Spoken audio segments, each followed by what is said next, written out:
जी हाँ दोस्तों, एक समय पर मिलकर काला जठेड़ी और सुशील कुमार काफी सारे काम किया करते थे, जो सूत्रों के मुताबिक खबर सामने आई। लेकिन उसके बाद से ही दोस्तों दोनों के बीच में काफी विवाद भी शुरू हो गया और दोनों ने एक दूसरे से अलग रहना ही सही समझा।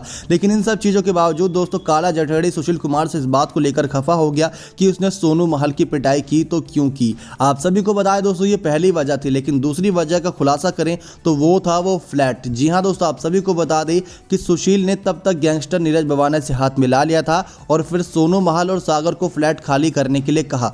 इससे जठेड़ी और भी नाराज हो गया, क्योंकि दोस्तों आप सब जानते हैं कि सोनू महल की वो यूक्रेन वाली महिला का संबंध सामने आ रहा है, जिसकी वजह से अजय ने कुछ दुर्व्यवहार किया था और फिर सुशील कुमार को भला बुरा कह दिया था सोनू महल ने गुस्से में आकर। लेकिन इन सब चीज़ों के बावजूद दोस्तों काफ़ी ज़्यादा विवाद हो गया था, गर्मा गर्मी हो गई थी, जिसकी वजह से सुशील कुमार ने कहा कि अगर मेरे फ्लैट में यही अय्याशियाँ करनी है और यही सब चीज़ें करनी है तो सूत्रों के मुताबिक कहा गया कि मेरा फ्लैट अभी के अभी खाली कर दो। लेकिन लॉकडाउन के समय में सागर ने सुशील कुमार से ये बात कही थी कि हम कहाँ जाएंगे, लेकिन दोस्तों यहाँ पर आई थी बात फ्लैट खाली करवाने की। तो यही बना था एक और वजह काला जठेड़ी के नाराज करने की सुशील कुमार के, क्योंकि इससे जठेड़ी और भी नाराज हो गया था, क्योंकि इस विवादित फ्लैट को हड़पने में सुशील की मदद ली गई थी और इसका एक हिस्सा भी चाहता था। यानी काला जठेड़ी और सुशील कुमार ने अपनी दोनों की ताकत से इस फ्लैट को हड़पा था। सुशील की परेशानी उस वक्त और बढ़ गई जब सागर धनखड़ ने छत्रसाल स्टेडियम में 30 से 35 पहलवानों को भड़काकर एक अन्य पहलवान विजेंद्र द्वारा संचालित अखाड़े में एडमिशन दिलवा दिया।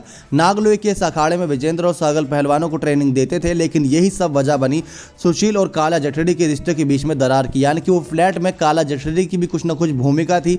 अगर सोनू महल और सागर को फ्लैट खाली करने के लिए कहा गया था तो किस वजह से कहा गया था, क्योंकि अगर काला जठेड़ी का भी उसमें थोड़ा बहुत रोल था तो हिस्सा तो जरूर उसका बनता था। तो ऐसे में सुशील कुमार को कोई हक नहीं था कि उनसे फ्लैट खाली करवाए। लेकिन इन सब चीज़ों के बावजूद उन्होंने फ्लैट खाली करवा और लेकिन ये खबर सामने आई कि उन्होंने फ्लैट तो खाली कर दिया, उसका किराया नहीं चुकाया। अब फ्लैट फ्लैट फ्लैट हर तरफ चला है तो हर लोग सोच रहा है कि फ्लैट का विवाद है। लेकिन एक महिला का नाम सामने आ रहा है जिसकी वजह से अजय और सोनू में पहले भिड़ंत हुई थी, उसके बाद सागर सुशील आपस में भिड़ गए, फिर उसके बाद तो आप देख ही रहे हैं दोस्तों 4-5 मई की रात को कितनी बड़ी घटना को अंजाम दे दिया गया। नेक्स्ट 9 स्पोर्ट्स की रिपोर्ट।